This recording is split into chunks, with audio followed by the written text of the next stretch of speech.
At Focus on Liberia, we discuss everything Liberia, from education to politics, arts and culture, entertainment, agriculture, history, religion, family, and technology. Focus on Liberia uncovers and showcases the best of Liberia and shows the world the truth about Liberia. We educate, elevate, and promote all things Liberia. We conduct interviews, panel discussions, debates, and more. Tune in to Focus on Liberia on Facebook and YouTube and be a part of the stories that make up the news. This is Focus on Liberia, and I am Panelist. And I am Absentee, the person. Welcome to Focus on Liberia. Today is Thursday, and we are here on another edition of our program, Tough Talking Thursday, by the way. We are here to talk about serious issues concerning our dear country, Liberia. Welcome to the broadcast. We want to welcome our listening audience, those listening to us on the radio, via Kia Radio, and also those joining us on Facebook and YouTube. We want you to do us a favor. If you are on the radio, invite your neighbor, invite a friend to listen to you. We are here to have a very serious and substantive discussion. If you are on Facebook and YouTube, do the same. Share the show with somebody. The nation Liberia needs us. And we are at a very critical movement in our nation's history. The Supreme Court has made clear its ruling, and now the clarity is as clear as anyone can imagine. Also, Nimba County has decided who to succeed the late Senator Prince Johnson as its senator. What does the victory of Representative Samuel Kogar tells us? Political pundits are looking at that and saying, well, this could be a yardstick, but I'm saying, wait a minute, it is too soon. The analysts and the panelists are here and they will wait in. Joining us for the discussion is the man, Elvis Morris. Mr. Morris, welcome to the discussion today. All right. Thank you, Mr. Shear. It's my first time on Talking Thursday, so pleasure to be here. All right. Also here on Tough Talking Thursday is Dr. George Y. Williams. Dad, I know you are here. Welcome. How you doing? Thank you very much, Anthony, and welcome to Elvis as well. As always, it's a pleasure to be in the midst of Liberians talking Liberia, about Liberia, and for Liberia. So thank you. All right. We are expecting some of the panelists to be joining in here shortly. They confirmed that they will be here. But before we can start the discussion, George, let me bring you in here. You are in Liberia. What have you been able to hear from your fellow citizens concerning the ruling of the Supreme Court, as well as the election that's been won by Samuel Kogar in Nimba County? Firstly, nothing much to say, Brother Sia, but the people have spoken already in Nimba County who they won. So they went to the ballot box and they vote for Mr. Kogar. So what you expect? But for me, I think the people is our tradition. They are going back so that the reason. But if you ask me, I would say the best person for that seat could be Madam Ida Kogar. Because somebody who been there. What are some of the way Mr. Kogar, had done for the people in Nimba? Nothing. Even down to the ruling, the speaker is saying that he cannot listen to the Supreme Court. But what to do? So we all just sit back and look at Mama Liberia. So now the ball is in the president hand right now. You need to call the people on the table to see how best they can move this country forward. Or else we'll go back. Well, we hope we will not go back. I don't know what you mean we will go back, but let's leave it there. Thanks for sharing with us, your own take on this issue. Mr. F. Morris, let's get to it here. We're going to start with the election in Nimba County. Mr. Samuel Kogar, Representative Samuel Kogar, he is the winner, so to speak. He won the election clearly and squarely based on the results from the National Election Commission. We have the results here. A total of 36 polling places have reported, constituting, I believe, about 100% of that number. Representative Samuel Kogar netted 62,136 votes, constituting 52.08%, and with a margin of 21,630 votes. Ile Gonglowe, who came second, but Leonard very short to make it to the top, she was able to get 40,506 votes, constituting 33.95%, and the deficit for all is 21,630 votes. So looking at the numbers, clearly Samuel Kogar won. What is your reading? What is your interpretation? What do you make of this decision by the people of Nimba County, Mr. Morris? All right. Thank you, Mr. Sia. Look, I think just looking at the numbers on face value, you can tell that the majority of the people in Nimba did not vote in these elections. I think Nimba has like 300,000 voting, over 300,000 voting, citizens. So the fact that you only had about 60,000, whatever the number was, voting, that's very, very low. We're talking about, 100,000 people that voted out of 300,000. So that's only a third of the voting population that voted. So Samuel Kogar won this election handily, but it's not an overwhelming mandate of the majority of the people of Nimba County. And I can't tell you why they voted, in such low turnouts.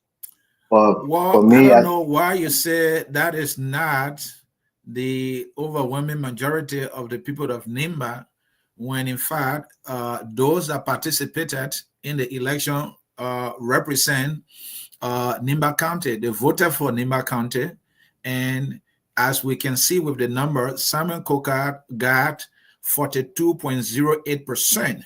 That is about more than 50% of the total number of persons who cast their ballot, Mr. Morris. So what do you mean that does not represent the majority will of the people of Nimba? All right, that's what I'm saying. Nimba has about 600,000 citizens, right? Over 600,000 citizens. Out of that 600,000 citizens, you have about 300 plus thousand citizens who are voters in the county, who are eligible voters. Out of that 300 plus thousand voters, you had about 100,000 of them who voted in these elections. That's about a third of that number. So I'm saying that the population of the county, especially that those 300,000 eligible voters, only a third of them voted in these elections, which is a very low turnout. So the point that I'm making is a lot of them stayed home for whatever reason. So their voices wasn't heard.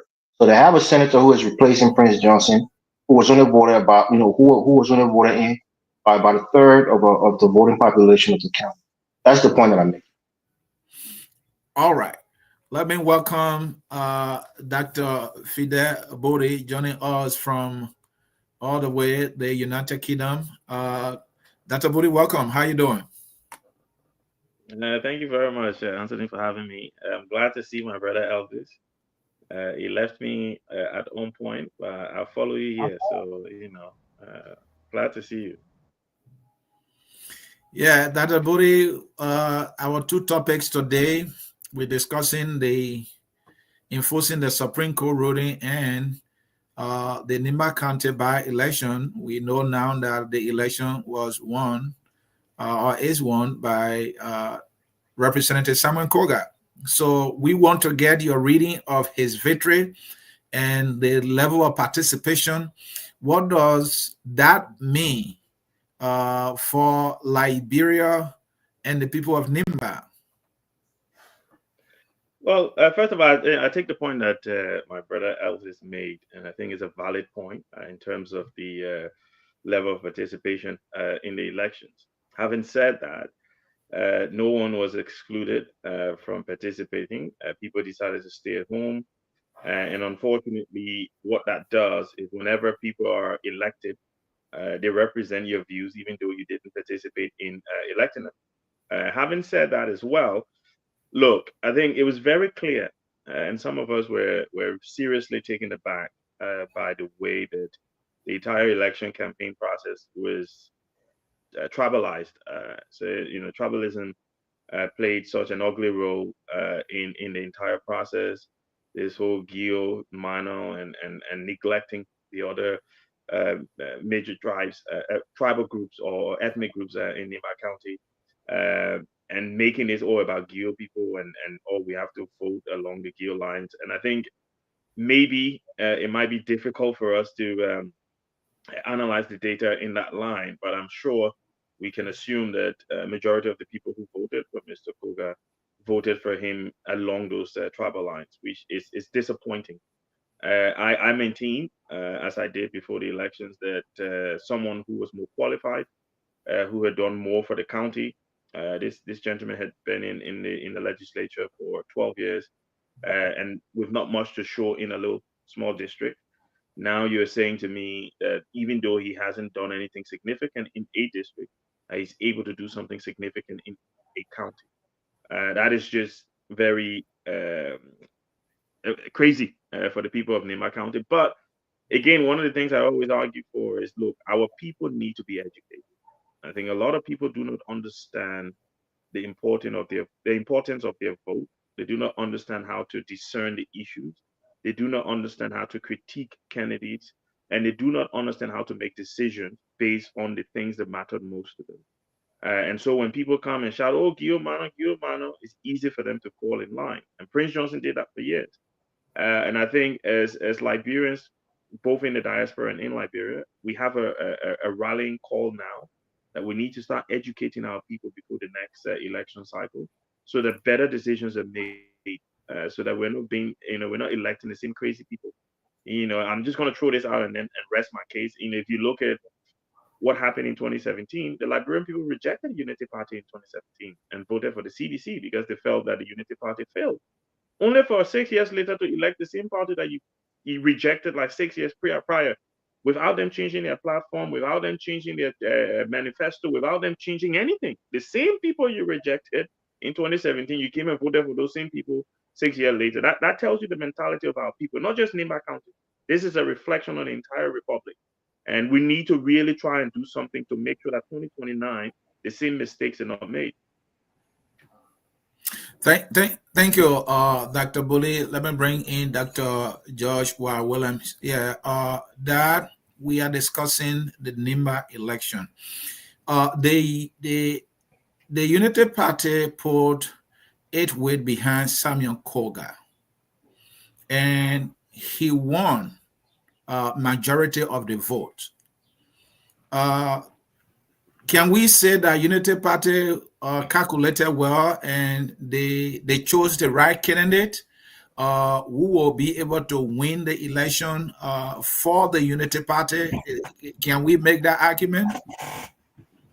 I am not sure that argument holds enough validity because there, there are several other factors that contributed to Koga's victory. One of which is that the sentiments of the people in Nimba is that Edith isn't present with them. That's major. What I consider under those circumstances is that like Elvis started premise the conversation by saying the total votes represent 1/3 of the total number of voters in Nimba. What that means is yes, Samuel Koga is legitimate representation and the representative of the people of Nimba.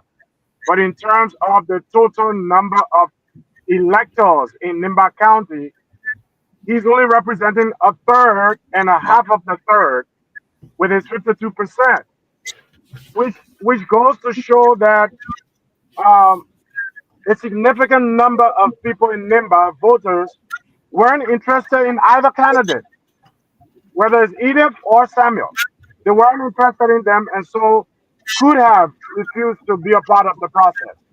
Meaning, not a more viable candidate didn't show up. So that is the problem that needs to be investigated.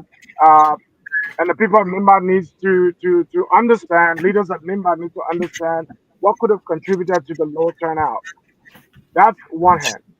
On the other hand, there is the issue of determining, in terms of quality leadership, what our people need um, to help them make the right decision. Uh, these elections had nothing to do with politics. It had very little to do with the abilities and capacity of the candidates to deliver. It was all about tradition. And so we need to study our electoral process now and That, that, qualitatively be able to determine, Dr. uh, Dr. William, if I may here follow up, yeah, in any democracy, in any election for that matter, I believe every human being matters. And in democracy, only out of few or some of the people would be able to cast a ballot on behalf of the majority. Take, for example, in the nation, in Liberia, to be able to vote, you must be 18. Does it mean people from 17 below are not humans? But that is the process. So the 18 and above who are chosen or eligible to vote will decide, even if in a situation where from 17 down constitute a bigger population, or I mean, those are from 18 upward will decide the election. What that yeah, but means, Anthony, not everybody in the Anthony, country voting. Let me learn. Will you say in a scenario where because we have 18 and above voting and a few people voted to decide a president, that means that president is does not have the will of the people? no, Anthony, you're agreeing with me. The total number of registered voters in Nimba, not the total population of Nimba, we got to separate those two. Amongst the total number of registered voters in Nimba is over 300,000. Right. And Elvis did say to you that of the over 300,000, under 100,000 or just a little above 100,000 participated in these elections. That says something about the will of the people in Nimba, the will of the registered voters in Nimba. Let's qualify that. The will of the registered voters. If less than two-thirds participate in an elections, that calls the election into question. What could have caused the majority of the people not to vote, as against Where the the, people stop, the the people of Nimba, the 300,000 registered voters that you mentioned, did uh-huh. anybody stop them from voting? No, but it's not about stopping them from voting. Factors could have stopped them But from they voting. made a decision not to vote. So that in any way cannot take anything from Kogar. The No, rest no, of the people that Anthony, participated have voted on their Anthony, behalf. Anthony. We Yes. we must congratulate Kogar for his victory. Mhm. Let's get that out of the way. We're not taking anything from him. We're saying there is a deeper consideration to be made. What could have stopped or hindered over 200,000 people from coming to the polls? That's important. That's important for any democratic uh, uh, uh, exercise. What could have stopped those people from coming? Were they were they stopped? I mean, I don't believe that there were barriers put in their way necessarily to stop them from coming, but conditions could have informed or, or, or affected their participation. A lot Thank you. of different conditions. They could Thank you. have just been generally dismal about the process given the candidates they had before them. That's one. That's one. Perhaps there were coercion that could have stopped them from participating. We don't know what those factors are. We're Thank you, Jack. saying we're saying beyond the victory, there are deeper conversations that can be held as a result of the numbers that we are seeing. And we need to look at those, not just as a population, but also even as an elections commission. What could have caused those people not to participate? Thank you. But the statistics have been consistent, Dad. And thank you, Dad. I have to get to somebody, but I must say the statistics have been very consistent here. In most of the by-elections, for the most part, the participation rate has been 35%, 30% to 36%. That has been consistent over the time. You are right. You have a point. Why are these people not going to the poll? How can you have over 300,000 people registered to vote? Then in an election, you have a little over 100,000 participating. There are a lot of reasons why, and I think that's the point you are making, and I get it. Let us welcome Dr. Jones Octavius Mallay Sr. and also Dr. J. Victor Namwe. Let's start with you. Did I say Dr. J. Victor Namwe? My man, you have to get back to school. Let's welcome you, Dr. Victor Namwe. I'm like Dr. Booty now. I'm on the same level with Dr. Booty. Victor, welcome. Thank you very much. Thank you. All right. And Victor is focused on liberal political analyst. And let us now welcome the real doctor, Dr. Jones Octavius Mallay. Dad, welcome. Oh, thank you. My greeting to fellow panelists.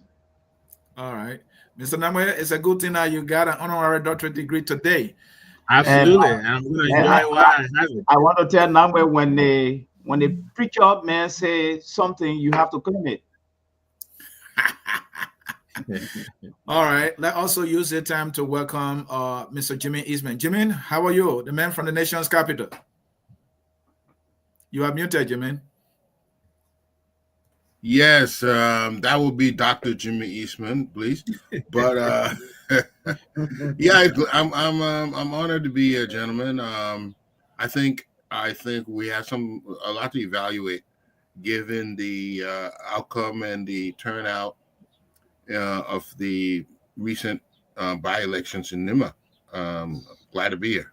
Thank you. So, Dr. Mallay, looking at Kogar's victory, who was supported by the Unity Party, supported by Joseph Yumambwaka, supported by the Vice President, Jeremiah Koon, and then Ile Gongowe, who got an endorsement from former President Ellen Johnson Sirleaf, former Forrest Lilly and Vice President Joel Howard Taylor. We're talking about either who got an endorsement from her own brother and support Tiawon Gonglo, the LPP political leader who contested in the last election. This is not Ile's first time contesting. I don't know exactly how many times. I know of two. This one making it two, maybe it might be a third time. And the last time, I think Jeremiah Koon beat her in an election that they both participated. Looking at the heavyweight behind the two candidates in the election, can we say Unity Party is in a good political position in Nimba County compared to the other side? Is that a question for me? No, that would be for Dr. Mallay. I'll get to you, Dr. Jimmy Eastman. There are two sides to this. First, we need to understand that elections are one of the most sophisticated activity in any democratic dispensation. And it works hand in hand with civil education. All right. Now you see Kogar, he was fortunate, like one of the panelists just said, our politics has been tribalized seriously, to the point where it has even affected the ability of voters to even talk about project or manifesto. You see, it affects the ability of the voters to even read between lines, to even have critical mind, to have to make informed judgment. You see, so at the end of the day, people vote for you when they know you. They vote for you when they've been seeing you.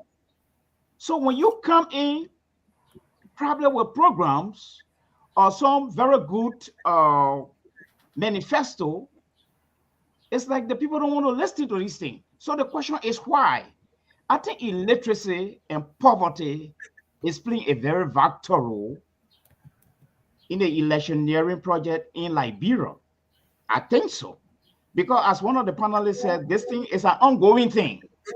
When you come with a good program, like in the race, there was one doctor in the race, and I learned he had a very good package. But why is it that the people did not focus on the doctor and his package? They rather focus on Kogar, you see? So someone just told me today that when Prince Johnson passed away, Kogar was one of those who upheld the tradition burial up to the last minute, jumping over the body, singing, you know, carrying on all those little traditional practices. These are the things that resonate with most of the voters in Liberia, you see. So if you come and you say, well, you want to westernize the burial, you become like a stranger, you become like a black snake in the forest, you see. So I think Kogar was able to come down to the level of the people, and whether he will deliver or not, what I noticed about the voters in Liberia, they really don't care. It is later on now, probably they will start to think. And this factor in what I would may call the memory system. The voters, they forget too quick. Now, if you go and carry on survey in Liberia, someone will tell you, say, we want for His Excellency, former president, we have to come back. The people have got short memory. Thank you. Yes. Thank you. Dr. J. Victor Namwe. It said that Kogar did everything right in terms of retail politics, relating to the people, political relatability, if I want to go satire here. And it said also, on the other hand, that Ile did not relate to the people better. It said that Kogar was a better candidate, a winnable candidate compared to Ide Gongo Well, for which Kogar, netted this victory. Or is it because Kogar got better people supporting him, political heavyweights supporting him compared to Ile Gongo Well? My simple question here is, what are the factors that led to Kogar's victory and Ile Gongo Well's defeat? Jim Victor Namwe. Namwe Banabi Yereme. Jimmy, if you're paying attention, that question is for you. Go for it. What led to the defeat? Okay. Well, I think Dr. Mallay touched a few things. Well, first of all, we have to understand that our people do not vote on issues. Many of our people vote on what can this candidate do for me. It's not the issue that pressing them that they want certain things done in the county. They want certain development done. No. It's not general. It's not about issues. It's directly about what am I to gain from this person's candidacy or election to the position. Now, Edith Gongo has run for this position before. And so the people already have an idea of what she has to offer. Okay, she's not bringing anything new to the table. She ran in the last election, and then there's information that she went back to the United States after her loss. So the people there's a lot of lackluster in her campaign. Now, there are certain intellectuals of Liberia, the people who are involved in the political discourse, the people who are members of the elite political class. Some of them may, like you mentioned, the former president, former president Ellen Johnson Sirleaf. Those people may see the need or the benefit to support Edith Gongo Weah, but the everyday Liberian who is thinking about putting rice and food on the table, they don't see that. And so what the UP party and the MDR did prior to this election, they garnered their resources and made sure they took care of some of the people, and which we did not see Edith doing that. So the people were motivated by cash violence as usual. We've seen this happen in other places, in Margibi, in River Cess, where my people are, come from. So that's how it's run. And if you're not prepared to spend money in a Liberian election, I mean, directly money, we've seen people handing out money. Have we not seen this? Now, this is the reality of our system. This is the reality of it. You have to actually divide money around, and not enough of that happened. Now, if Edith had brought in $1 million just to share around, that campaign would have gotten a booster in the arm. The people would have seen have a physical idea of what she brings to the table. But that's the reality of our politics. It's unfortunate. And so we saw a low turnout, and those who turned out were those who had gained from some political ally who had brought some benefit to them. And that's how I look at it. It was just a matter of physical benefit to these individuals that voted. J. Victor Namwe, are you here with me? I think I am now. Okay, that's good. Ile lost. Kogar won. Was Kogar a better candidate? And what did he do right to win? And was Edie a poor candidate? What did she do wrong to lose? Well, I think Jimmy touched on some of this. I can't even tell you what the issues were that were being raised by the major candidates, as in Mr.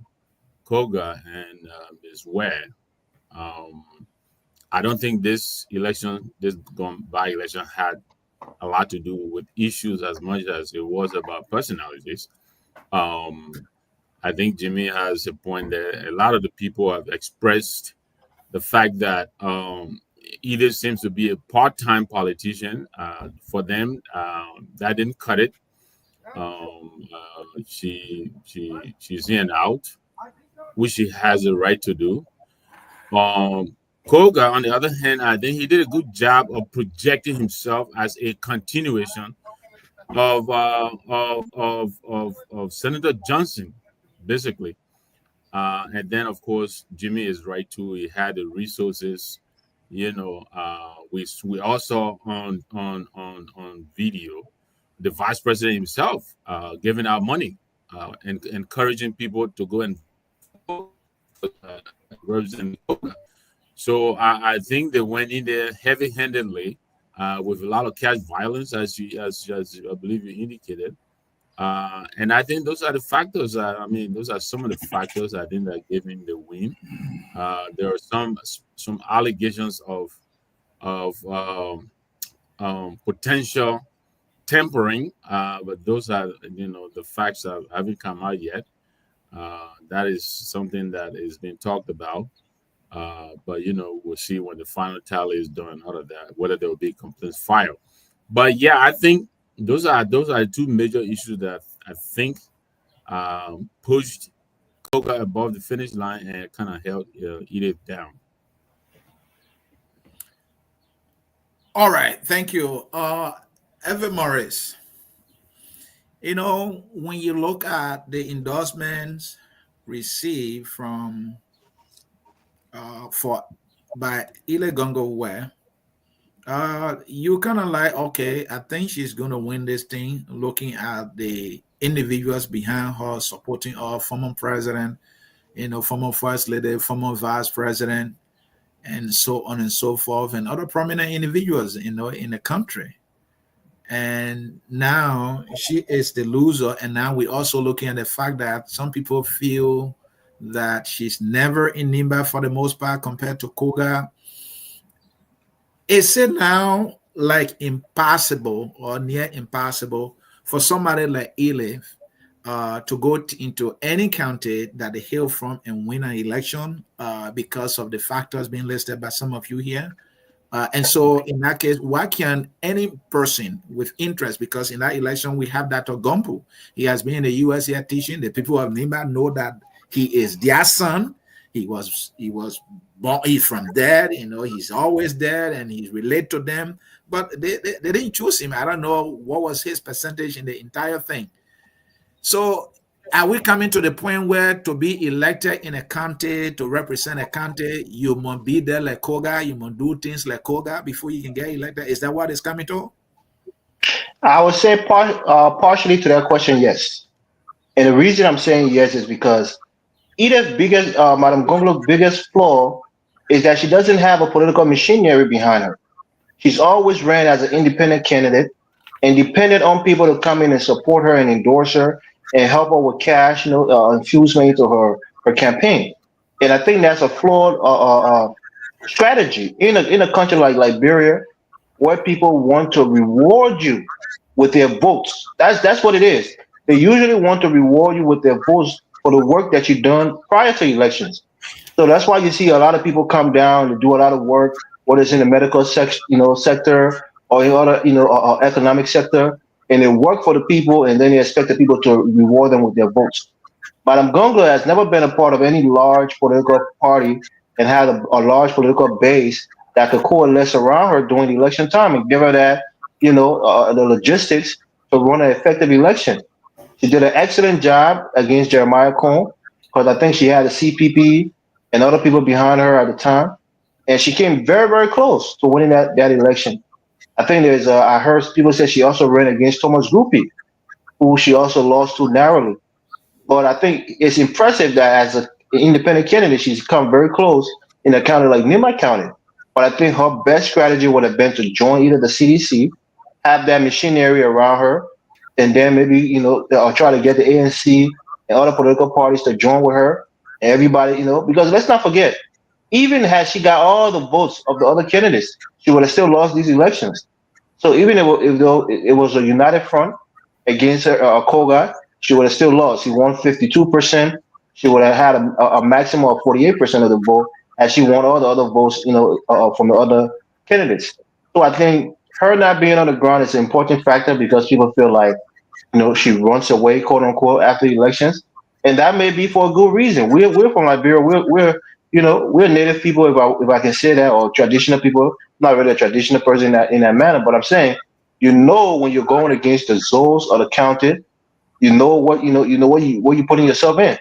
So if you go sit down there after the election, so to speak, in the Liberian parlance, anything can happen to you. One of you know what's going on in your life spiritually, what kind of metaphysical attacks you're facing, and other things like that. So she probably have a good reason for leaving the country and coming to the confines in the safety of the United States after defying the likes of Prince Johnson and Jeremiah Cohen.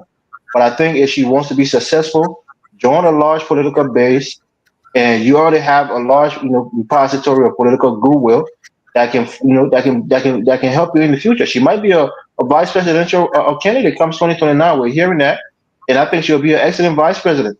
She had a county-wide authority in the county as a superintendent for 18 months. A lot of people think she did a good job. She comes from a prominent family. She has a brother who is, who is an integrity icon. She has certain other, qualities and attributes that she can bring on a national level. So she should have a bright future, even though she's a little bit older. But I think as a political aspirant, there's still opportunities for her come 2029, maybe beyond.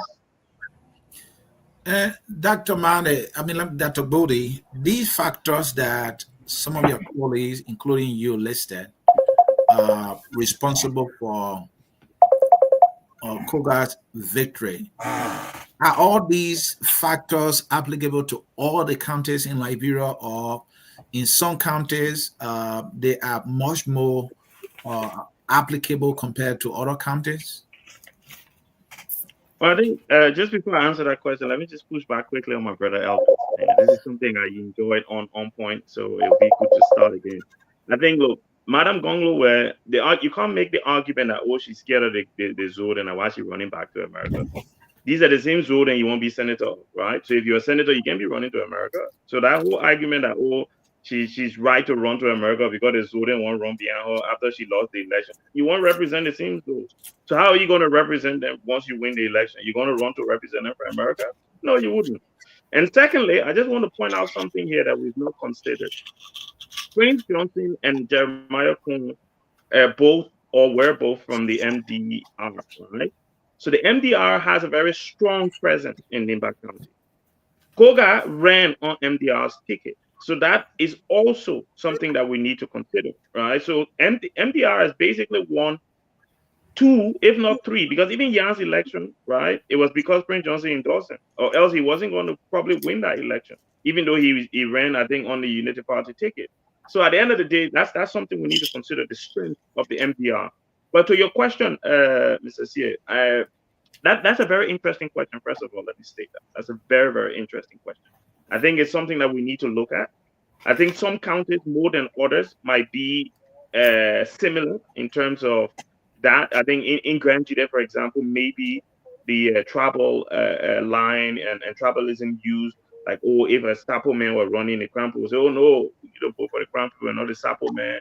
So that might be a possibility. I know Dennis, our CEO, mentions a lot about the fact that in Sino County, the Crew people tend to do that to the Gribbles as well, where it's difficult for a Gribble man to win because if you say, oh, they counted at Crew County. So in some counties, yes.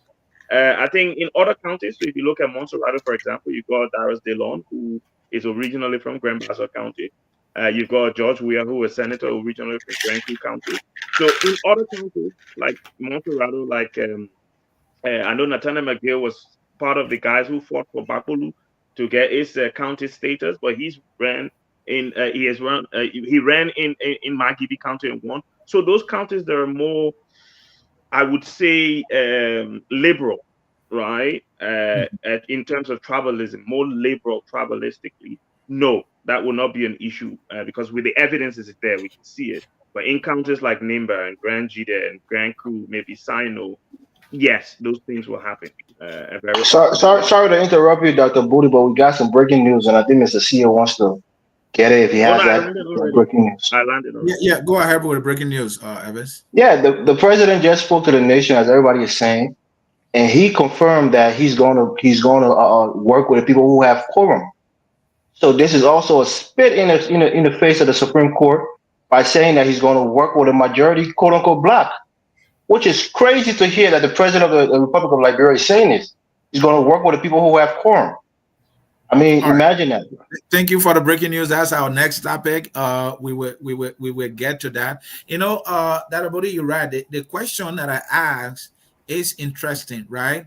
For example, if you look at Grand Crew, we have J. Funanti Koffa, who is a representative now.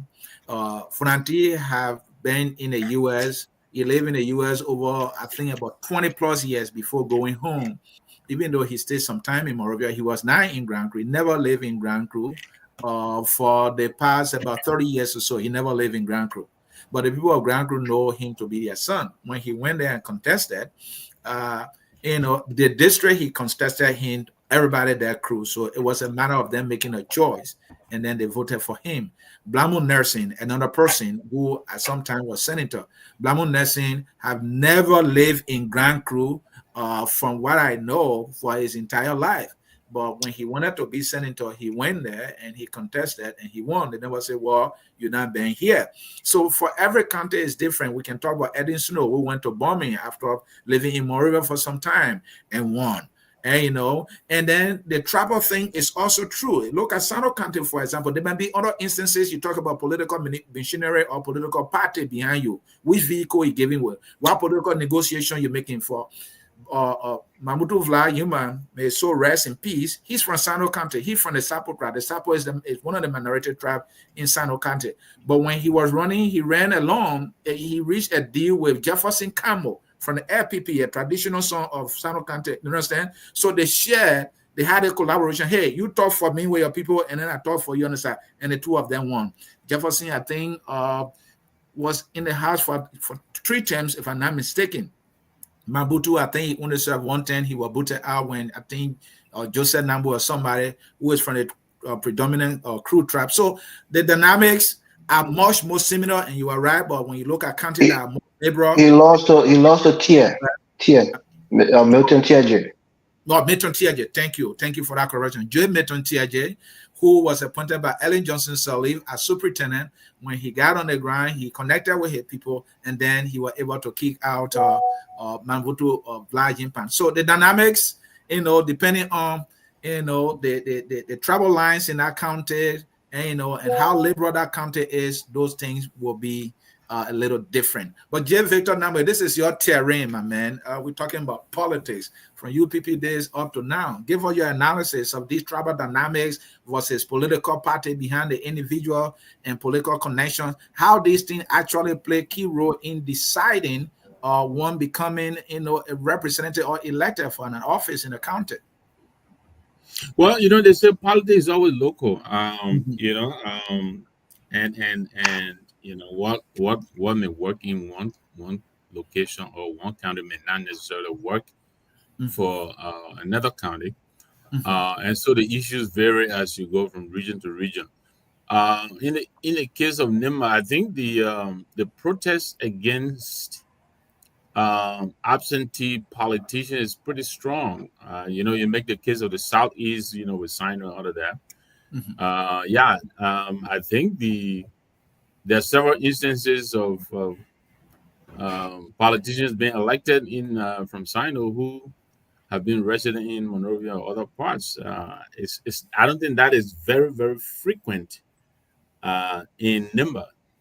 Yeah. And so the issues are always tailored based on local needs.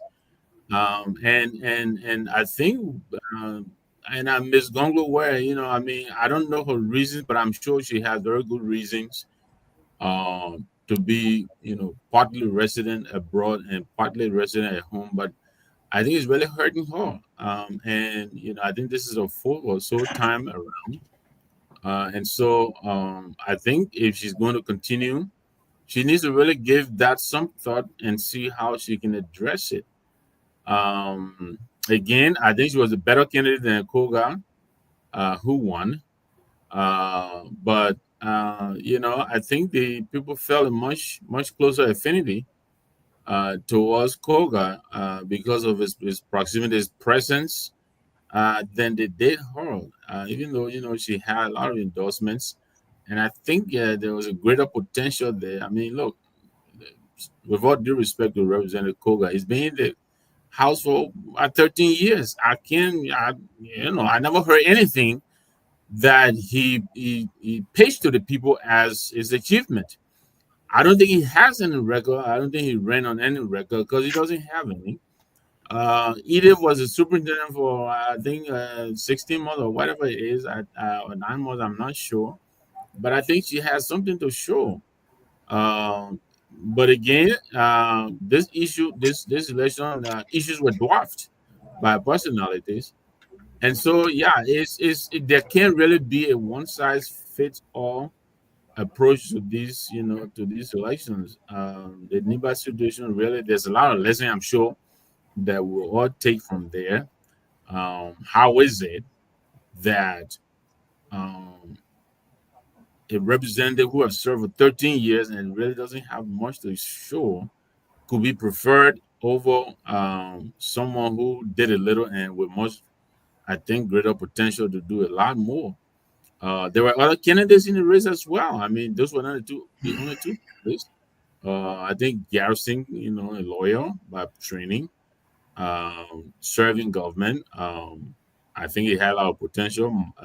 Mac Blaram, representing the CMC. We've seen what Representative Musa Hassan Belete has done in Nimba in a very short period of time. And he was fully behind Mr. Blaram. So there was some potential there. Then, of course, Mr. Fangalo, so there were Mr. Timber. There were lots of other candidates. But, at the end of it all, I think based on what most of us have said here, I think the caricature, Senator Johnson's his sway still looms large over Nimba. And I think Kogar did a good job of wrapping himself, into that aura, and he brought it to bear. And that, I think that's probably why he won the day. Yeah, and I think this is an interesting dynamic. As a son of Grand Crew, I can say to you, most of Grand Crew senators, since I've been following elections, those are people who have never lived in Grand Crew for quite a long time before. For example, Peter Coleman, he lived in Morovia throughout the time. Yeah. All right. Before he could go to Grand Crew to run, he will win. Blamo Nelson, the same thing. Frantic Koffa, the same thing. Cletu Watterson, the same thing. I can go on and on. All of Grand Crew senators, the people that based in Morovia, but time for election, they'll go home to their people, and the people will elect them. It may not be the case with other counties. So let me get 10 seconds to speak on that quickly. And it's a cultural thing. If you read the history of Liberia and you understand the people from the southeast, I come from Grange. My father and my come from Grange there. We are not a centralized people. We don't usually put power in the hand of some kind of hereditary king or just keep power. We're more of a spread out people. So usually we don't do our politics where you have to be from a specific village or from a specific time. Whereas the Mended people, their culture, on the western side of the country, they're more centralized. They believe in a core group, and what the elders and the people say, based on tradition, is what's going to rule the majority of the people. So I think that could be down to culture. Culturally, the people from the southeast are a little different. They're a little less, centralized. So that's why you can have somebody coming back who hasn't been in their midst for so long, and they will still vote for that person because that person comes from them, rather than that person has been with them. So I think that might be something that contributes to it. Dr. Y. Williams, your take on this dynamic? Well, previous speakers have said it all. We do. I mean, when you think about a county like Lofa, it's absolutely almost impossible to win elections in Lofa without embracing, a level of culturalism or ethnicity. You can't win elections in Lofa without talking to the Lamas or talking to the Kisis, regardless of which sector you come from.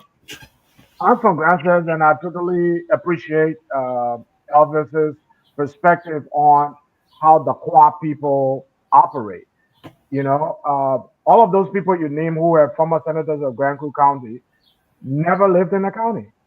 They never lived in the county, but there is a level of connection to the county by mention of their name or family name. They stick to it. I left Granzas in 1972, came to Monrovia, had to learn English. Next time I went back to Grand Crew and Granzas was in 1997. And by mere mention of my grandparents' name, I got the recognition that I needed. And that speaks to how people continue to stay connected. So whether you did physically or not, the fact that your family name, in terms of the localities that you're in, it tends to bond you with the people. And so the Kwa speaking people operate a little different from people further out in the country.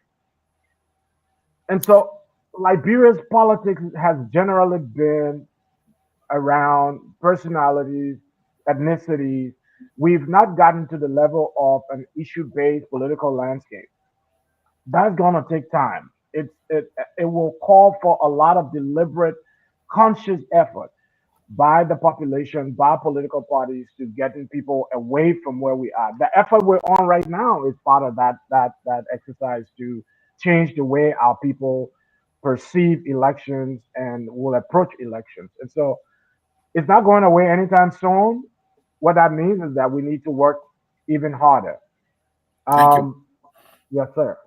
Thank you. And Dr. Mallay, Dr. Williams raised a key issue there. Are we ever going to get to issue-based politics where the voters are voting based on the candidates' proposals and resumes and experience and qualification?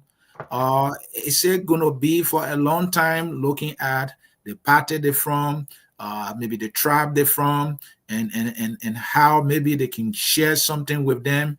As we saw in the Nimba election, I saw money in the hand of Ken and the Kogar and giving it to the people. We saw that with Bed 12. We're doing that in Riverset, and Buffer Chimba did that in the Savi. He was a big loser anyway, but it seems to be something that is working. Yeah, I think like what fellow panelists have said, I think it works well in some other area. Mm-hmm. But like for instance, I'm seeing a trend. Okay. I see that popularity, money handout intertwined with tribal politics may have allowed Kogar to win. But your question, this thing is like it has become part and parcel of our culture now. That's what I see it to be, from what I see from Nimba County. You see? So it's like what Dr. Joyce said. I don't know at what point we will get to issue-based politics, going to debates, and other people see these things as a waste of time. And they see this thing as a waste of time because some of them have got a mindset. I have to get mine now. When he wins, I will not see him again. You see? So if you carry food and share money and buy people vote, tell me now, what kind of population do we have? Like for instance, when Charles Taylor was coming to Monrovia, there was a group of mature people, including singing. He came, my pa, he came, mama, I will vote for you. BBC played that thing. They couldn't understand who were these people. Those were Liberians. And it even happened in our case again. When we were running, they say, you know book, you don't know book, who don't care, who's going to vote for you. So this thing, it has become cancerous, in our society. I don't know where it's going. Don't forget the Bwaka son too. There has been a son for President Bwaka too when he was running. Yes. And you see what the astonishing part is this. All these slogans will come up, and those who run it will not debunk these things. No. Because it's that they use these people as an instrument of exploitation to get the vote and just forget about addressing their issues. You see? So even in politics, there's an idiom that says, whistle stop tour. I don't need to be in Monterey County if I want to become a senator and I live in Lofa.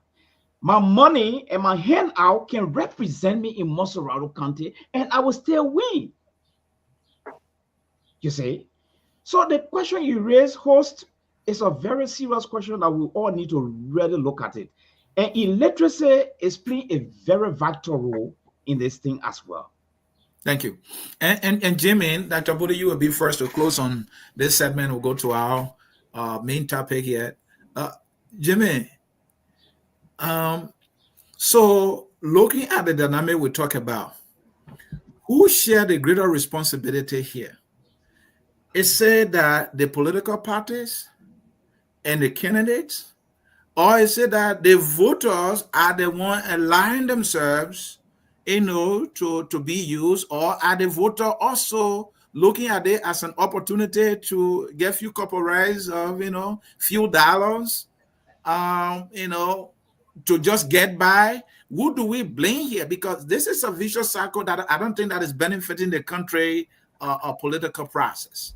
How do we revert to issue-based election? What role can political party play, and what role can the voter themselves play for us to change it? Because this current election, I didn't see debate. In the last presidential election, what's his name?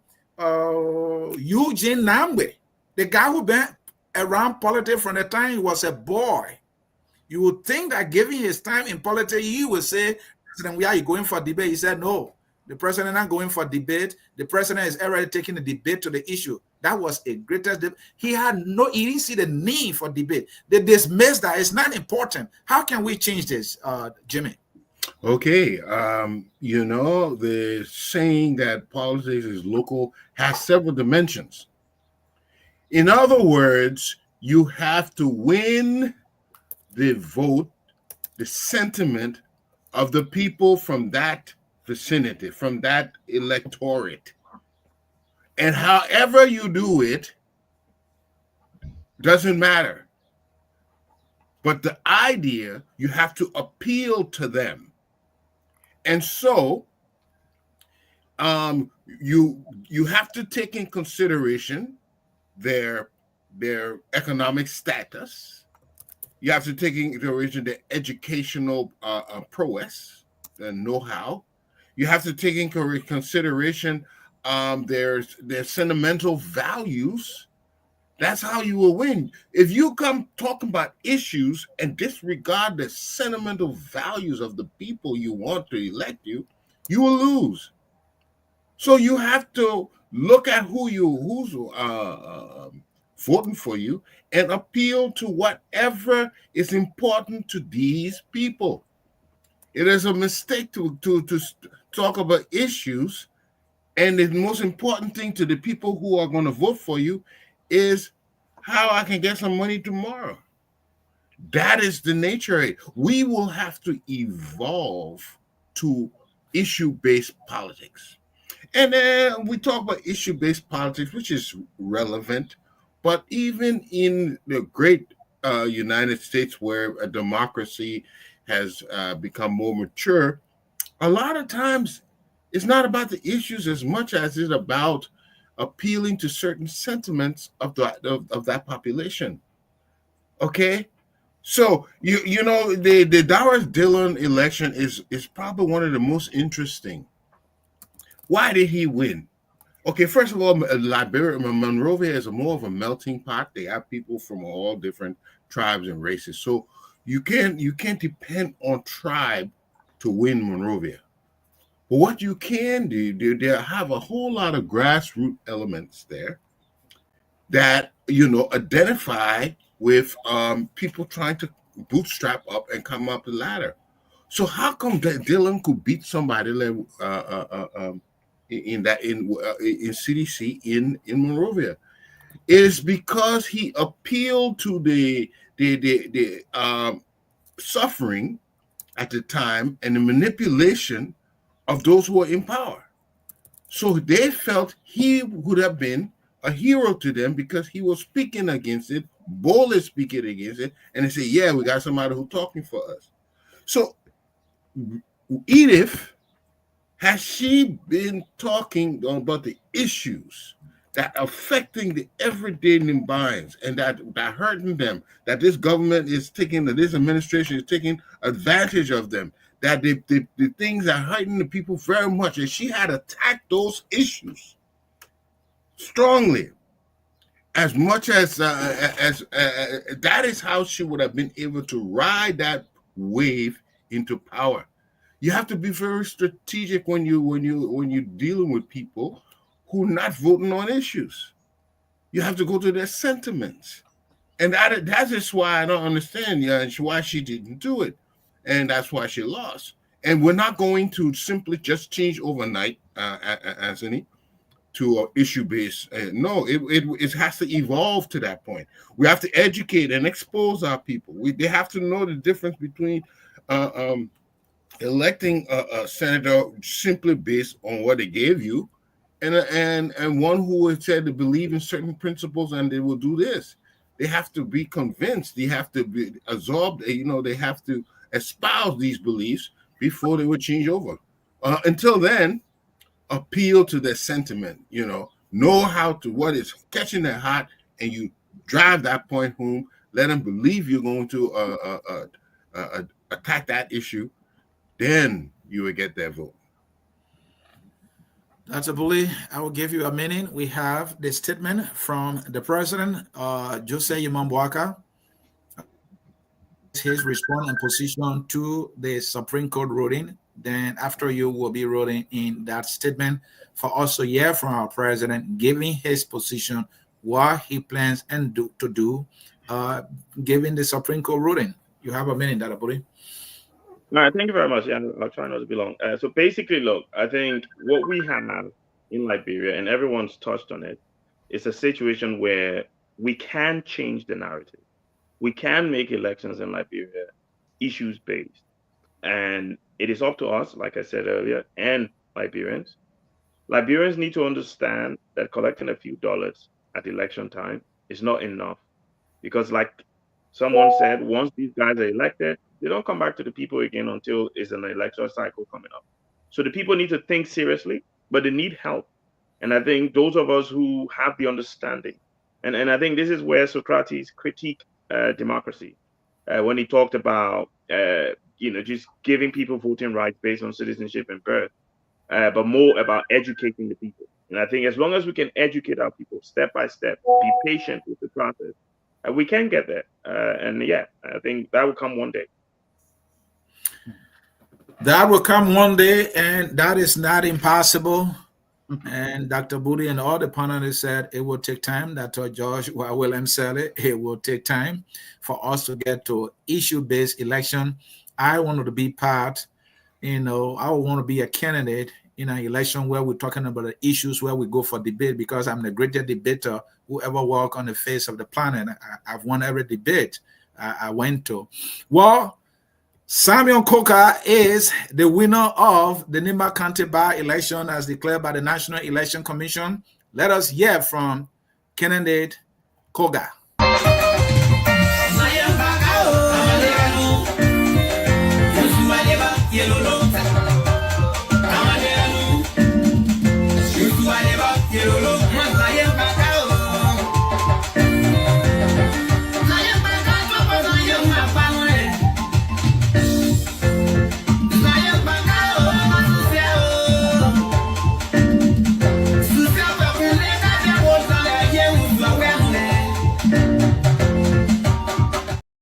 That's the victory dance from the candidate who won. I mean, Ile can't put out that dance. Maybe that's why she did not win. Our next issue, the Supreme Court of Liberia has finally provided the clarity that has been anticipated for weeks and weeks now. In the case that was sent before it by J. Funati Koffa, where he filed a bit of information requesting interpretation and clarity on the Supreme Court previous ruling into the matter of speakership at the House of Representatives.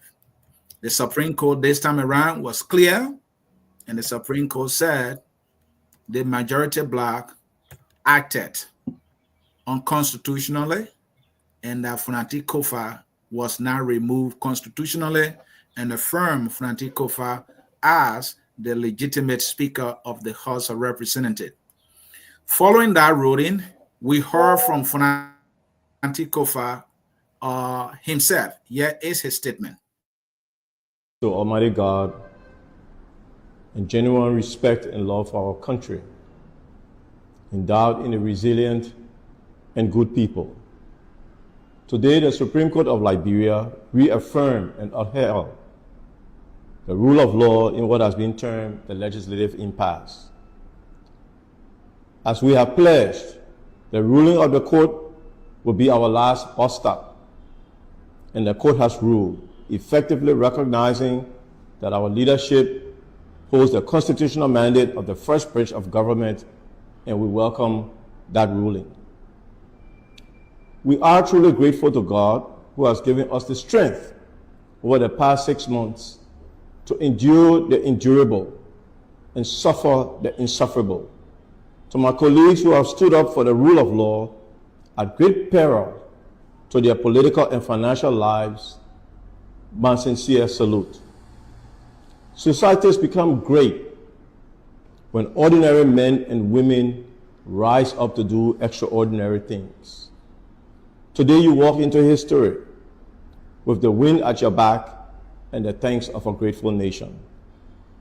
To the hundreds of thousands of Liberians here and around the world who on bended knees prayed with us, texted a word of encouragement, held us up lest we fall, and believed in us, we are truly grateful. Without you, this advancement in our democracy would not have been possible. We will always remember, we will always be proud, and we will always be your servants. To our colleagues on the other side, we identify with your just grievances and call on you to join us and end the stalemate at Capitol Hill. Come, let us reason together. In the words of President John F. Kennedy, remembering on both sides that civility is not a sign of weakness and sincerity is always subject to proof. Let us not negotiate out of fear, but let us not fear to negotiate. I will reach out to Deputy Speaker Thomas Falla and Honorable Richard Koon so that we establish a joint reconciliation and transitional committee. I am not unmindful that reconciliation and progress may require that I make the ultimate sacrifice, and I am not unwilling to pay that price. But please let us show this nation how democracies are built. May the Almighty God bless the works of our hands. So then that was J. Funanti Koffa giving his statement in response to the Supreme Court ruling affirming his speakership that he remains the constitutionally elected Speaker of the House of Representatives. Now, Rachel Koon, who at one point or some refer to as the purported Speaker, has in a response wrote a letter in which he rejected outrightly the Supreme Court ruling. This is what he said. The leadership of the House informs the Liberian people, the Liberian public, that under no circumstance shall plenary allow Honorable Koffa to preside over any sitting or meeting of the House of Representatives. One of the local dailies in Liberia went with this headline: Koon rejects Supreme Court's ruling, refuses to concede Speaker Koffa. Now, let me provide some analysis here, and then we'll roll in the president's statement. For Funanti Koffa, this is all he said in summary. Concerning victory for constitutional order, Koffa said, Koffa welcomed the Supreme Court ruling as a reaffirmation of the rule of law and constitutional governance. He expressed gratitude to his supporters. Koffa acknowledged the sacrifices of lawmakers and citizens who supported him during the crisis. He also called for reconciliation. He extended an olive branch to opponents, emphasizing dialogue and national healing. He also expressed commitment to unity. Koffa expressed willingness to make sacrifices for the sake of national unity and stability. For Honorable Richard Namwe Koon, this is his statement and position. Rejection of the Supreme Court ruling. Richard Koon denounced the Supreme Court decision as a violation of the separation of powers doctrine. Defense of removal. Koon asserted that Koffa's removal was lawful and driven by concerns over corruption, conflict of interest, and mismanagement. Defiance of judiciary. He declared that the majority bloc will continue to operate without regard for the Supreme Court judgment. The issue of legitimacy and resolution. Koon maintained that the resolution in his speakership was procedurally sound and cannot be overturned by the judiciary. Now, let us hear from the President of the Republic of Liberia. The Liberian man will say, His Excellency. I don't know where they come up with that nonsense. His Excellency, President Joseph Yuman Boaka. So after these two lawmakers took their individual positions, everybody started looking up to the president. I'm trying to lay it out here. The president is the one clothed with the authority, constitutionally speaking, to enforce the laws of our country. The ruling of the Supreme Court by law is a law, and it is the responsibility of the president of the Republic of Liberia to enforce the ruling of the Supreme Court.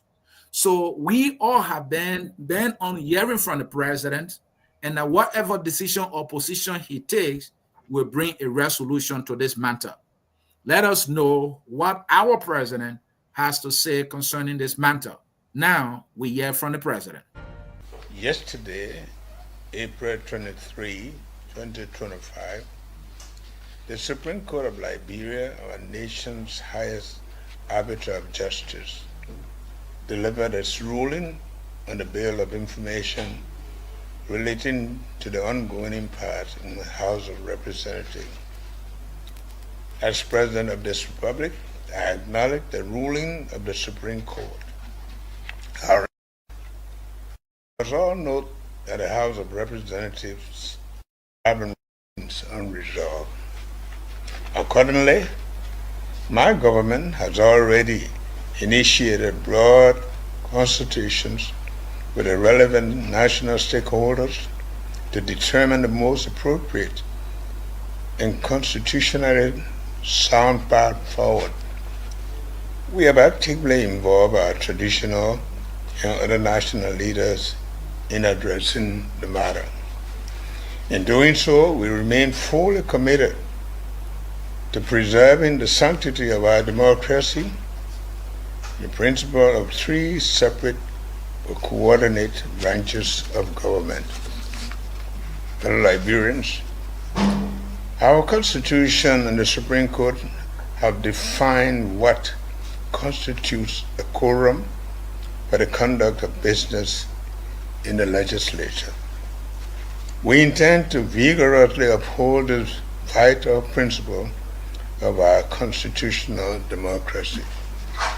We will continue to work with a quorum that would ensure the full functioning of our government.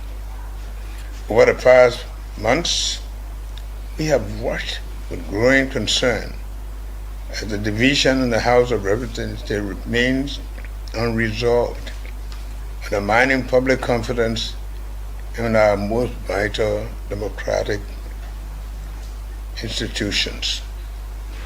Tragically, we have also witnessed the torching of the Capitol building, a national symbol of democracy, by arsonists intent on sowing chaos and discord.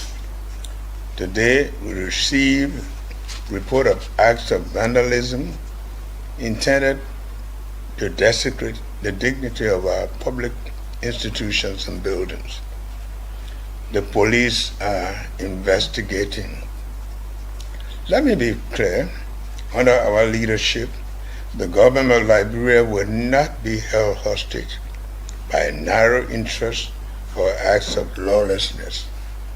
The work of governance will continue, and nothing will distract us from our duty to serve the Liberian people.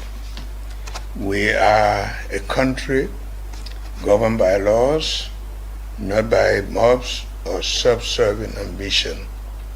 Those who undermine peace, violate the law, or seek to disrupt national harmony will face the full force of the law and justice. To all Liberians, I urge you to go about your daily business, your lives peacefully and confidently. Your government remains functional and steadfast in its responsibility to deliver services, maintain order, and uphold the values of democracy and good governance. I call on every elected leader to remember their oath, not to themselves, but to the Liberian nation, state, and people. I call on every citizen to rise above division and demonstrate the enduring values of patriotism, unity, and national purpose. As we seek political solutions to the impasse, Let us do so with calm heads and committed hearts, ever mindful that Liberia is bigger than any one of us, any one person, party, or position. We will protect our democracy. We will preserve our peace, and together we will move Liberia forward.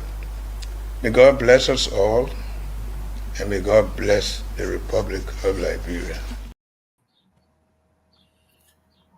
So that was the statement by the President of the Republic of Liberia, President Joseph Yamambuaka Sr., giving his government position and what the government is going to do going forward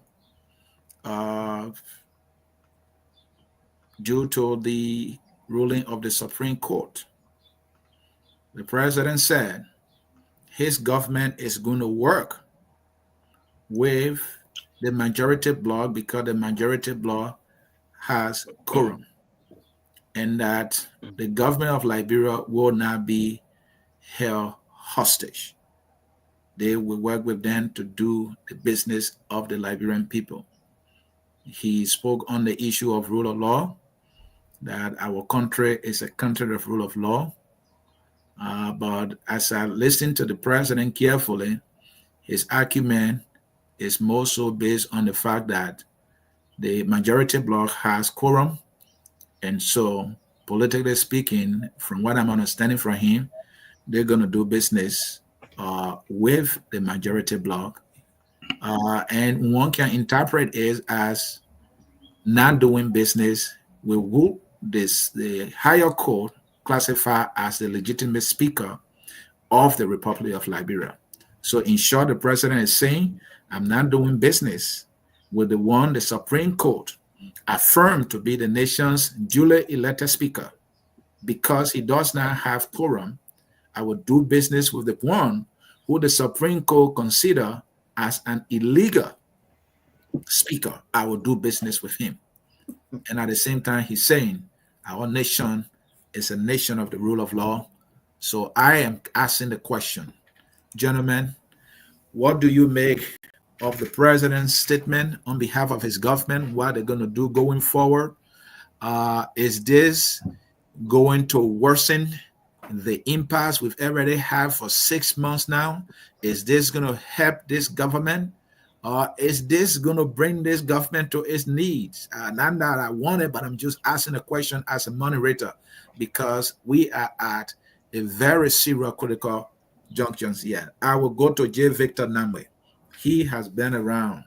He have seen and something like this before. J. Victor, what do you make of all that?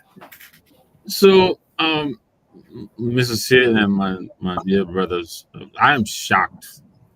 You know, I'm disappointed that this president would choose to handle this matter the way he did, the way he announced. I'm shocked and I'm disappointed. Look, as the president of the government, you have to make sure that you are functioning. It is the rule of law that preserves your government, that gives you the room, that gives you the perimeters, that gives you. You have to insist on working within the confines of the rule of law. How does he not get that? If the Supreme Court comes out and clearly defines the rule here, how does he go against that? Where is he going with this? This is a constitutional crisis that his president is talking about.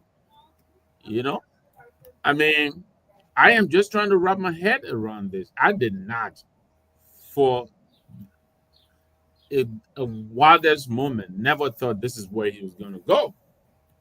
You know, look, I'm waiting to see what the opposition is going to do. You know, thank God we have the CMC coming up. We have the ANC and other, you know, the CDC. The funding. I think they need to coalesce, and we need to stand up to this government. We will not allow a lawless president to continue to take our country down the drain and make it a laughing stock. I think that this president has chosen wrong. I can understand, he has concerns about the budget, which was passed illegally. I can understand that.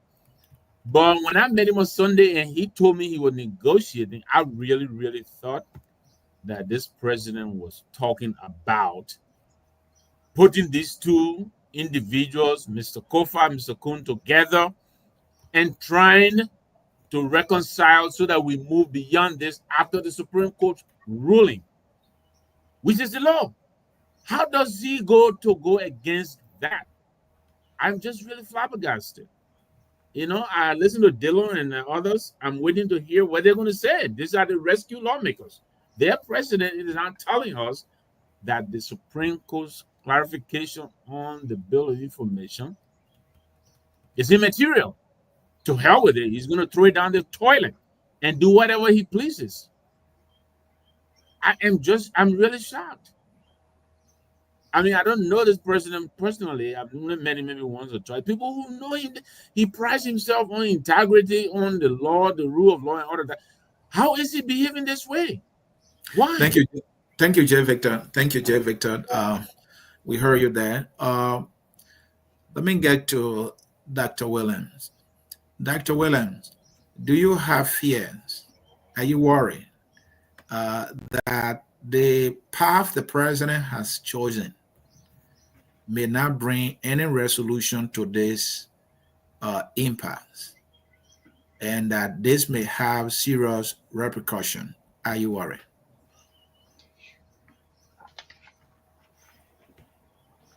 Anthony, as you know, I went through pains today to not just formulate my thoughts about this issue, but I also penned an article just spelling out the danger of the president's position. First of all, let me premise my comment by saying I still believe in Liberia. I still believe that Liberia can deliver for all Liberians. I'm an incurable optimist when it comes to Liberia. And there's not one politician who can dink my belief in that country and what the prospects of that country is. After saying that, I'd like to state further that I'd like to congratulate Mr. Koffa first. I think Koffa has proven to be a true Democrat. Other records aside, proven to be a true Democrat. Welcoming and embracing his colleagues in moving forward. I also like to single out the Minister of Information, whose singular comment helped to allay fears that the president has now shattered by his comment. And so it brings us to the point where we should be challenging those who call themselves Democrats. I listened to Senator Dillon, and one of the issues we took up with him was the Supreme Court is about to speak. As a matter of fact, we know which direction they're going. What is the Senate going to do? And he expressly re-echoed that once the Supreme Court decides and states clearly, they're going to go along with the Supreme Court.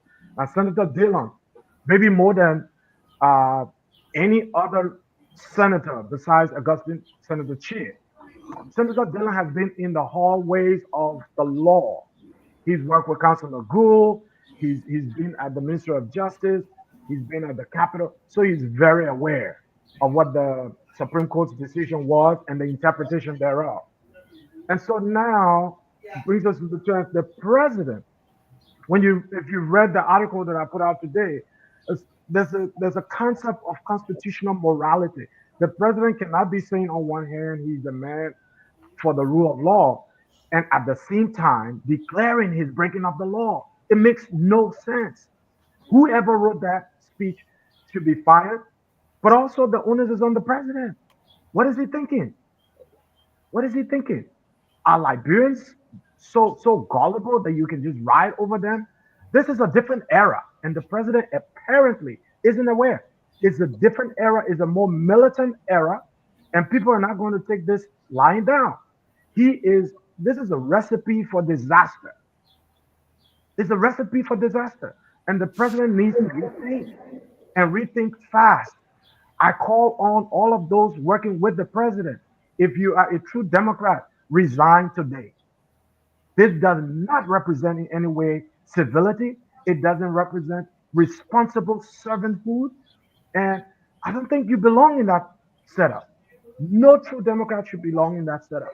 And so all of us who have friends working in there need to challenge that. We need to send a message out. We're plunging our country down the road of anarchy.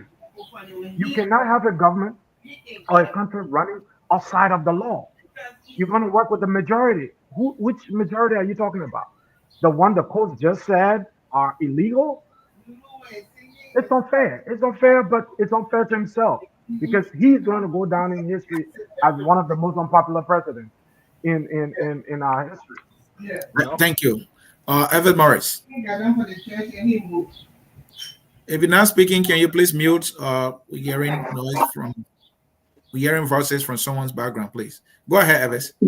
Mr. Sia, I'm a young man, well, not that young, but the youngest on the panel. And I'm on the verge of tears right now, to be honest with you guys. This is how nations die.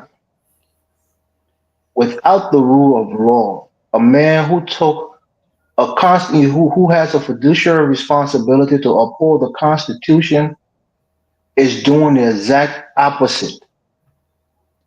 This is pure political lunacy that the president is involved in.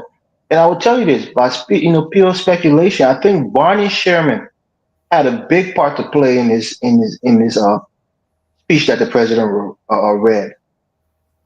And this is how democracy dies. We have a constitutional crisis on our hands. This is not a potential. We're in it right now. And I think our president just crossed over into becoming a dictator. He said something there that was kind of subtle. He said he will not be held hostage. You know what that means? That means he doesn't want resistance. He doesn't want opposition in the Republic of Liberia. He wants to be given the reins of the country without any obstacles. That's not how politics work. That's not how it works. You're not a dictator. You can't do things arbitrarily. You can't make decrees and rule by them. You have to be working, with other political parties. You have to do bipartisan, negotiations. You can't say you don't want to be held hostage and thereby you're going to disobey the court's ruling and work with a group that has quorum. Where the Constitution does it say the executive will work with a group that has quorum? This is, putting us into the realm of a possible coup and possibly violence in the country. Don't take it lightly. This is a spit in the face of the rule of law in our country, and I can't believe that it's coming from a Joseph Boyka. I really can't. With all of George Weah's, limitations, he was smart enough to understand that the country is bigger than him. His personal ambition is not equal to that of the Constitution. He stepped aside. Many of us don't understand what that means. The power of the presidency of the Republic of Liberia is very immense, and it has a lot of trappings. So easily give that up is a huge accomplishment and a huge character, show of character from former President Weah. Yeah, we have President Boyka, who really has no stake in this thing. It's not going to affect him in terms of his branch of government that he leads, but he's taking the country's future on it simply because either he promised Nimba Koon this position at all costs, or he wants to be a dictator. He doesn't want to be audited, doesn't want anybody to hold him to account. He wants to have yes men around him in every branch of government, and as such, he's going to disrespect the Supreme Court, ruling in our countries. So, look, gentlemen, if I were in Liberia, I don't know what I would be doing. Even though I'm here in America, most of my interests are in the United States. But it's bringing me to tears because our country is on the verge of chaos. Without the rule of law, you have nothing. And the man who is supposed to uphold the rule of law is openly spitting in the face of it. This is a catastrophe in our country's history, and it could really spell doom in the coming months or maybe in the coming years. Dr. Bode. Well, first of all, I'm disappointed in Mr. Nangbe and Mr. Morris, right? Because I've sat for months with these gentlemen on point, and we've all seen and commented on how President Boyka has eroded the laws of Liberia with the removal of people in tenure positions, with the removal of the central bank governor, with the setting up of asset recovery team when you've got LACC, so that you guys are surprised is concerning. It's like, okay, did you guys just hide under a rock and come out yesterday? Because this is something that I remember like over a year ago, Mr. Morris said, and I've quoted him multiple times, that he was surprised that Joseph Boakai within a few months was becoming worse in terms of law breaking than George Weah. And now then you say you're surprised. This man been breaking laws from the day he entered office. So how are you surprised that now he's breaking it even further? Right? That's besides the point. Look, the Constitution was written by individuals, and this is no disrespect, who didn't have PhDs in law. These men wrote the Constitution in basic, simple, everyday English that anybody can read and understand. Nobody in their right mind can read Article 33 that talks about quorum and see that anywhere in there that suggests that, oh, the president can work with a group simply because they have quorum. All it says is transactions within the House of Representatives will be conducted when there is a quorum of a simple majority. And then it says in 49 how a speaker will be elected and how that speaker will be removed, and the speaker must preside. So how can you have an illegitimate representative presiding over transactions and you say you're going to work with them? Look, at the end of the day, the Supreme Court has made a decision.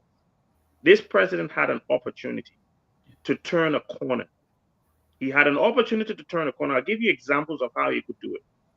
He tried, I know, because I'm privy to some of the conversations that were going on over the weekend, to get Koffa to agree to step aside. Koffa said, no, the thing I started here, I must see it to the end. That's why he's talking about holding to hostage and all that kind of nonsense. The president could simply inform the Unity Party that any Unity Party representative that does not submit to the ruling of the Supreme Court, you will be expelled from our party. And you will see all these guys falling in line the next morning. That was an opportunity to demonstrate leadership that he's missed. What I've already seen and what I was not surprised by is the Minister of Information coming out and saying one thing. You have some person from Water and Sewer. When did Water and Sewer become spokesman for the Liberian government, coming out and saying something different? You got the Minister of Lands and Mines coming out. Clearly, like we said for months, this president doesn't know what he's doing. He doesn't have a grasp on the people around him. Basically, he's been led. And I can agree with Mr. Morris, even though I wasn't there, that Vani Sharma probably wrote this speech. Because when I heard Vani Sharma, one of the most seasoned lawyers in the Republic of Liberia, will go and represent Koon and those group, that group at the Supreme Court, I'm sitting there thinking, wow, people in their country really are wicked for true. Because that's pure wickedness, right? Because you know what you're advocating. I know they say lawyer then will go to hell, but the other one, I think they'll put him in a place that beyond hell. Because the way he did that, So I'm not surprised, right, that the president will come out like this. I'm not surprised because this president does not care. He's running the country like a cowboy. He's doing anything he does because he realized, and Mr. Morris, I'll quote you again. He realizes that, look, the Liberian people, I've been calling this president spineless for months, but I don't think he is. I'm starting to change my tone. The Liberian people are spineless because they voted for him. They're the ones that are dying. It is their mothers that are going to hospitals when they give birth, they die in childbirth. It is their fathers that are dying from starvation. So if they can sit there and do nothing, whilst this president and his cronies continue to ruin the country, they will die. Let them die because they deserve it. Because this is their country. They voted for him. They should stand up. They don't have to protest, riot, but they can protest. They can go to this president and say, this is unacceptable. We cannot sit here, watch this country go down the drain. We're dying from illnesses, dying from starvation, while you and these idiots around here running around defying. Look, the Supreme Court did not say anything new. Ultravirus means the thing you're doing is unlawful. The thing they said today, they say the thing you're doing unlawful. Nobody changed it. They said clever English they spoke instead of Latin. So I'm not surprised. And I wait to see what the Liberian people do, because this one, when it says slap in your face, there are two slaps. Joseph Boakai in your face. Let's see what they do. Because some of us talking to me, I will not cry like you, Elvis. I'm not crying. And Elvis, I hope you're not gonna No, Go on. we have to wait for our country. We have to wait for our country. Yeah, I'm looking but at the I future. don't want you to go on sabbatical. Let's bring in Dr. Jones Octavius Mallay Sr. Dad, what is your reaction to the president's position on this matter? Well, I think we need to lower the temperature. That's the first thing. And what do I mean by this? I'm in political harmony with the president proclamation for two reasons. I've been reading the Constitution, and the executive is empowered to enforce the law. But then the question now is how? By what means? Through what channel? I did not see the answer in the Constitution. So I think Joseph Boakai should take the responsibility to enforce the law. But the law can be enforced from several dimensions. Probably people expect Joseph Boakai to get instruction to his police boss to remove that guy from in there and put the other guy there, or gain a slot, or call on the finance minister to restore his benefit and salary. I don't think that will augurs well for Liberia. But when I talk about the enforcement of the law, I would want for Joseph Boakai to, first of all, call on the elders of Liberia, either the elder of Liberia or the Council of Churches, or Traditional Council or Board of Trustees of the university.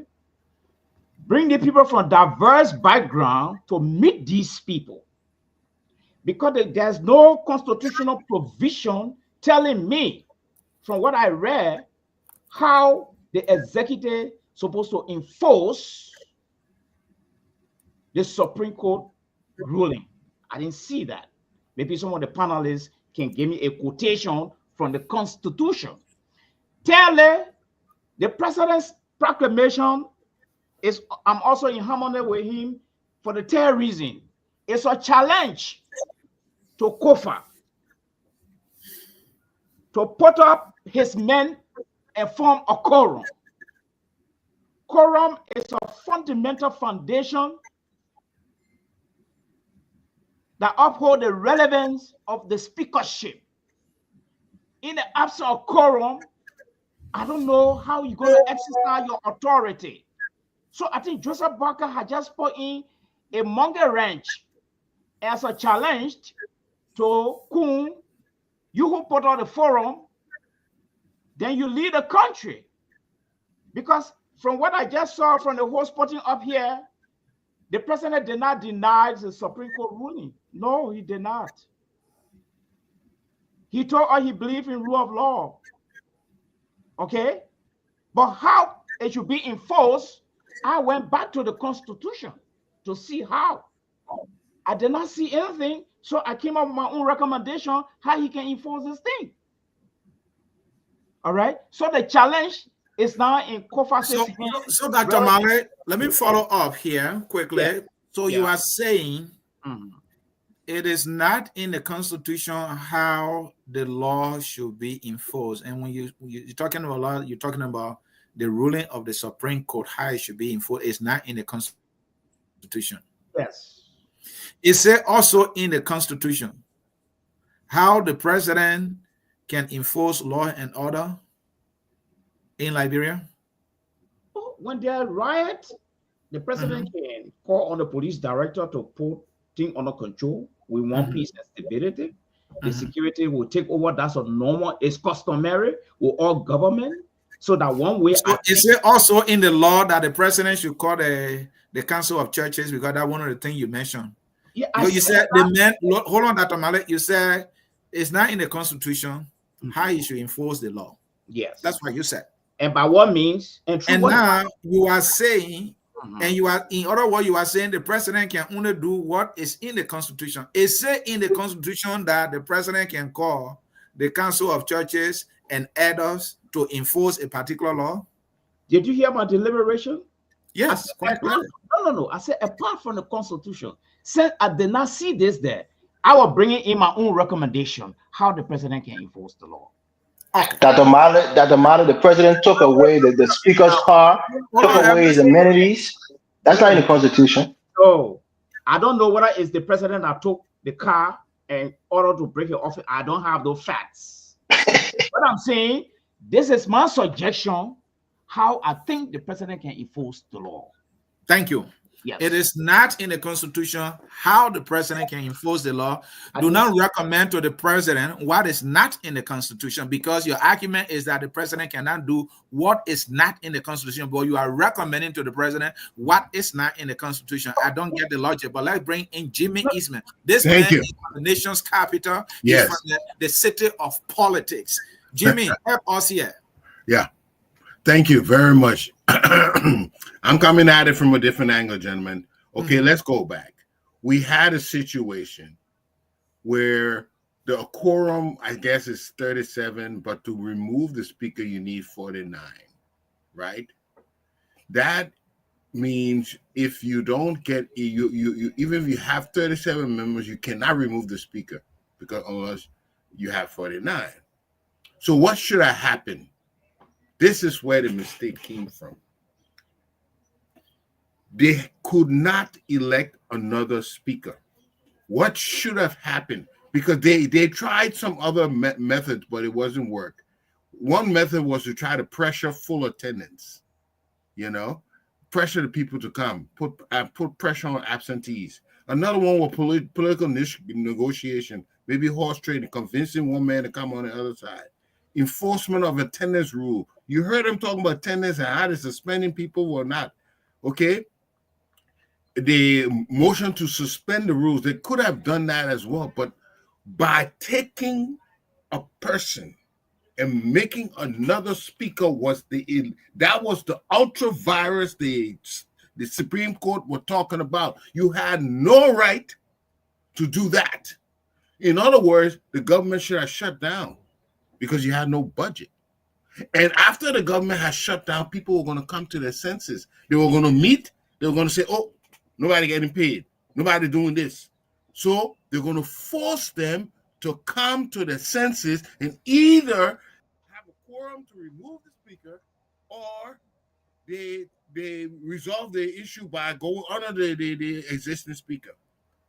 But by bringing in imposing a new speaker on the body illegally is when they cause the quagmire.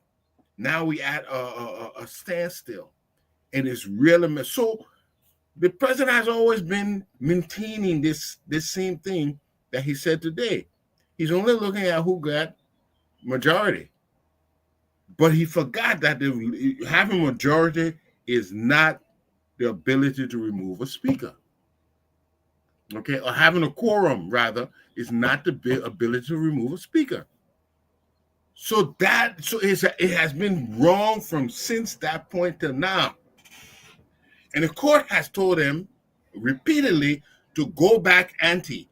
In other words, go back and decide that you're going to either have a referendum to remove the speaker and get your 37 votes, or now they have approved a false budget. I believe this budget that they approved is unconstitutional, and they've done all kinds of violations. So now the court has to tell them you have to go back, shut the government down until you resolve this issue. Now, the president doesn't want to see that happen, but that is democracy. That is the rules you set up. You have to make these people come to themselves. This impasse. So you shut the government down. No one gets paid until these people resolve this issue. That's what has to happen. Instead of forcing it like you have been doing. You have not been playing by your own rules. And you have been messing things up. Thank you, Jimmy. Yeah. Gentlemen, this broadcast is on the radio. We have 9 minutes and it's 2 hours strictly. There's going to be an ongoing discussion. Tomorrow is Friday night debate. We are inviting all of you to sign up for the Friday night debate, and we will debate this issue further and further. The president's statement is profound. The Supreme Court ruling is clear. The president has chosen a path. I'm sure many of you don't see the president path as a rightful path. The whole issue is not about quorum. The whole issue is about legitimacy for a speaker who was elected constitutionally and therefore is the legitimate speaker by the details of the Constitution. That is the debate here. So if we are talking about rule of law, the rule of law is clear as to who the Supreme Court says is the legitimate speaker, except the president is telling us that the Supreme Court is wrong for basing its decision on legitimacy. Someone may be legitimate and may not have the majority. It is possible. It happens in all democracy. All right. Someone may have the legitimacy and may not have the majority. We're talking about legitimacy here. And the quorum the president is talking about, which he sees as majority, it is different. Quorum is different from majority here. Quorum to do business. This is not about majority in the country deciding. No, that is different. But maybe the president is understanding differently. But gentlemen, because of time, we will take 1 minute concluding statement from all of you. J. Victor Nimba, I can hear, Miss Sarah, I can hear that, I can see that you are disappointed. I don't know why you people are disappointed for. Why are you always disappointed? You know, for J. Victor Nimba, you should not be disappointed.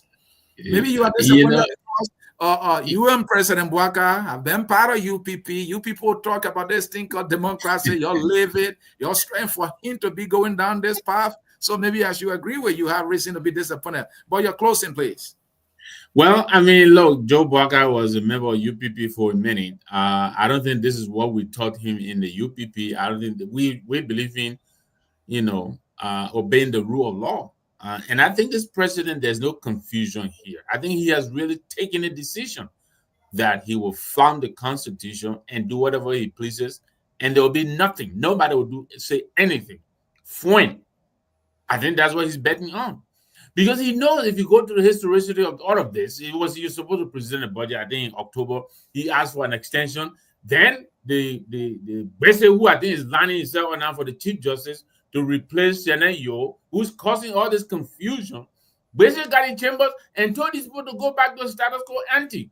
Then Bouaka said, okay, look, I need some advice. I want to talk to my people. And then he went and consulted. What did he do? He gave the budget to Koon. This is really calculated.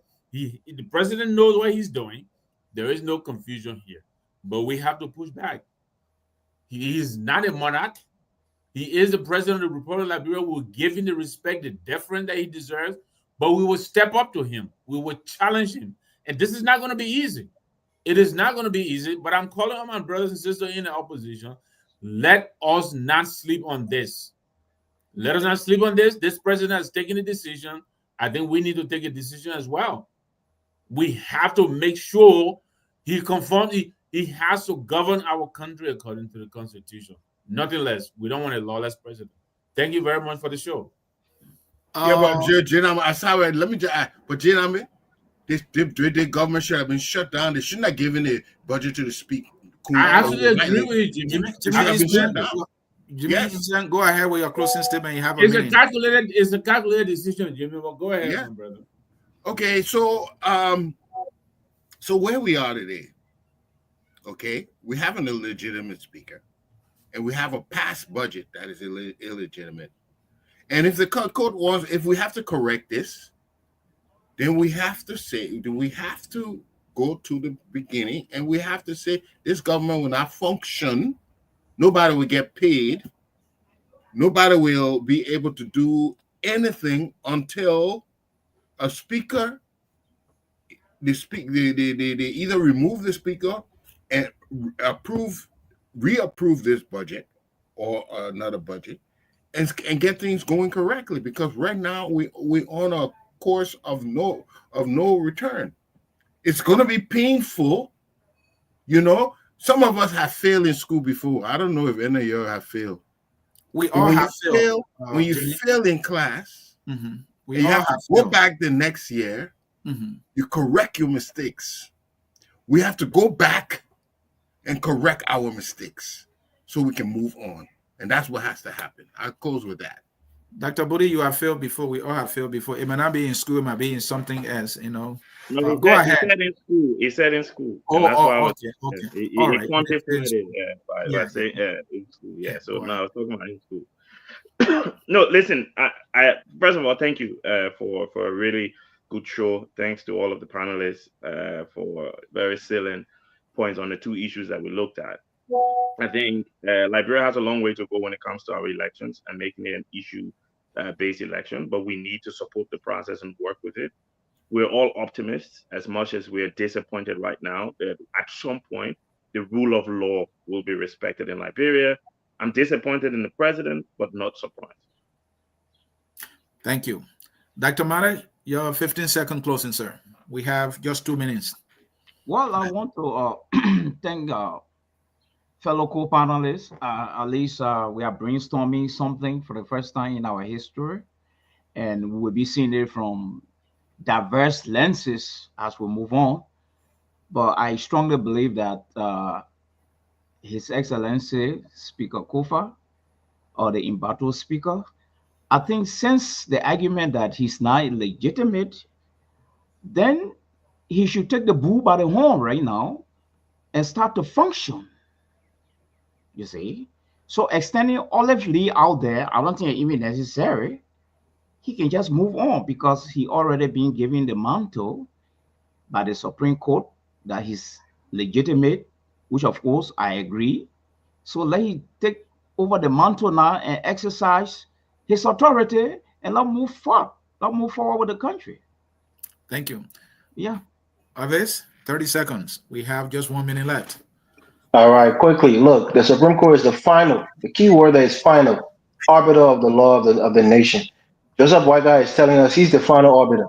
When the Supreme Court says something, he's going to say something else, and that's going to be the law of the land. And that is dangerous for our nation. The Liberian people have to stand up to him. They have to protest. All of the top leaders, former leaders, stakeholders have pleaded with him to adhere to the Supreme Court ruling. And he did just the opposite. That's a recipe for disaster. Thank you for having me on. All right. On that note, this is how we'll come to the end. We will debate the Supreme Court ruling tomorrow. Friday night debate will be right here at 7 p.m. Eastern Time. You don't want to miss it. We will bring on all the issues, the Funanti, the Koon, and then the president's speech. We will debate everything. Until then, enjoy the song that says "We are all Liberians," and bye-bye. We are Liberians.